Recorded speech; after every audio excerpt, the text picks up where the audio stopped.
بالله من الشيطان الرجيم. بسم الله الرحمن الرحيم. الحمد لله والصلاة والسلام على رسول الله صلى الله عليه وسلم. إن تعالى we continue reading from رياض الصالحين من كلام سيد المرسلين صلى الله عليه وسلم في باب تخفيف ركعتي الفجر وبيان ما يقرأ فيهما وبيان وقتهما. This is the chapter of making the 2 rak'ah sunnah before Fajr short and what we read in both of them after Surah Al-Fatiha and what is the time that we pray these 2 rak'ah at. عن عائشة رضي الله عنها أن النبي صلى الله عليه وسلم كان يصلي ركعتين خفيفتين بين النداء والإقامة من صلاة الصبح متفق عليه. وفي رواية لهما يصلي ركعتي الفجر فيخففهما حتى أقول هل قرأ فيهما بأم القرآن. وفي رواية لمسلم كان يصلي ركعتي الفجر إذا سمع الأذان ويخففهما. وفي رواية إذا طلع الفجر. So this is the chapter of praying the 2 rak'ah before Fajr, the Sunnah before Fajr, and how long they will be and what we read from them or what we read in them. Aisha radiallahu anha reported that the Prophet sallallahu alayhi wasallam used to perform 2 rak'ah short prayer between the adhan and the iqamah of Salat al-Fajr. This is in al-Bukhari and Muslim. In another narration, Aisha radiallahu anha said, the Messenger of Allah sallallahu alayhi wasallam used to perform 2 sunnah rak'ah prayer for Fajr and make them short in duration that I used to think whether he sallallahu alayhi wasallam had recited Surah Al-Fatiha or not. And this is in Al-Bukhari and Muslim too. In another narration of Muslim, Aisha radiallahu anha reported, when the Messenger of Allah sallallahu alayhi wasallam used to hear the adhan of Fajr Salah, he would perform 2 sunnah rak'ah prayer and would make them short.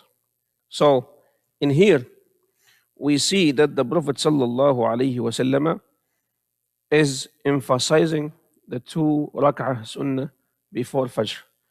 So we just finished 1 chapter before that, and also it was about ركعتي الفجر, باب تأكيد ركعتي سنة الصبح, emphasizing the 2 rak'ah sunnah before Subh or Fajr.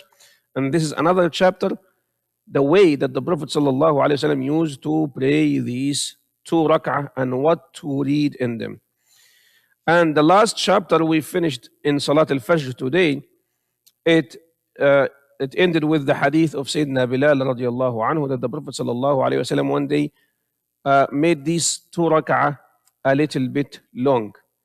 So when we come, we will see that hadith of Sayyidina Bilal was authenticated by Al-Imam Abu Dawood, and Al-Albani said it is a hadith sahih.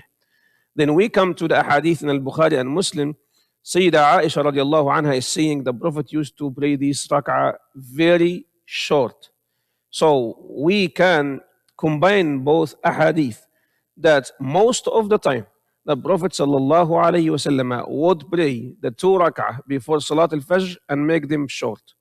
And we will come to know in the chapter what did he used to read. He used to read short surahs, very short, in these 2 rak'ah sunnah before Fajr.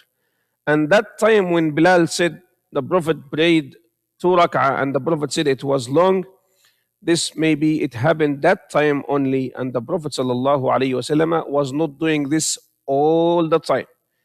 And there is a message for us, and this is the practice of Sayyidina Muhammad sallallahu alaihi wasallam. Sometimes he does something all the time one way, and then he comes 1 or 2 ways, or 1 or 2 times he does it differently. And this is rahmah for us. So when he sallallahu alaihi wasallam is doing that, he is giving us more chances, more options. If someone wakes up before Salat al-Fajr and he or she prays Qiyamul Layl, and then Salat al-Fajr comes, the adhan is in, and he wants to pray 2 rak'ah of Fajr, and we still have 20, 30 minutes for Iqamah, and he thought, why I don't make them a little bit long? 1 time, 2 times, this is not all the time. So if he did that, then he did as the Prophet ﷺ did. So this is Sunnah. But the highly emphasized Sunnah that these 2 rak'ah are very short. They are not long. So those who do it short and those who do it long, no one is accusing anyone. We both are doing Sunnat Nabi sallallahu alayhi wasallam. And as long as we are looking for the hadith, which hadith is sahih, and we go after it, we both will be in the right direction. And this is the basis of the ikhtilaf of the main 4 madhahib that we have in our faith. Both of them or all of them, these 4 madhahib, they go after the hadith. They say, if the hadith is sahih, it is my madhab, it is my way. If it is not sahih, I don't take it. This is Al-Imam Malik, Al-Imam Ahmad, Al-Imam Shafi'i, Al-Imam Abu Hanif. So since we are sure that the 2 hadith are authentic, they were said by the Prophet sallallahu alaihi wasallam, then inshallah ta'ala both ways will be correct. But the most emphasized sunnah of al-Fajr, the 2 rak'ah, used to be short, and the Prophet sallallahu alaihi wasallam used to make them brief. And Sayyidah Aisha, she witnessed most of that because he prayed them at home, which is the sunnah, to pray sunnah at home and to pray the fard in the masjid. We ask Allah subhanahu wa ta'ala always to guide us to Sunnah Nabi sallallahu alayhi wasallam, and to give us the chance to apply his Sunnah sallallahu alayhi wasallam in our lives. And we ask him subhanahu wa ta'ala to make us live on his Sunnah, die on his Sunnah, and insha'Allah ta'ala be resurrected with him in Jannat al-Firdaus. Ameen ya Rabbal Alameen. Allahumma inna nas'aluka al-'afwa wal-'afiyata fi ad-din wad-dunya wal-akhirah. Allahumma taqabbal minna salatana. Allahumma taqabbal lana minka wa ilayk. اللهم اجعلنا من أهل الصلاة في جماعة. اللهم اجعلنا من أهل المساجد. اللهم اجعلنا من الذين تعلقت قلوبهم وقوالبهم بالمساجد. ربنا آتنا في الدنيا حسنة وفي الآخرة حسنة وقنا عذاب النار.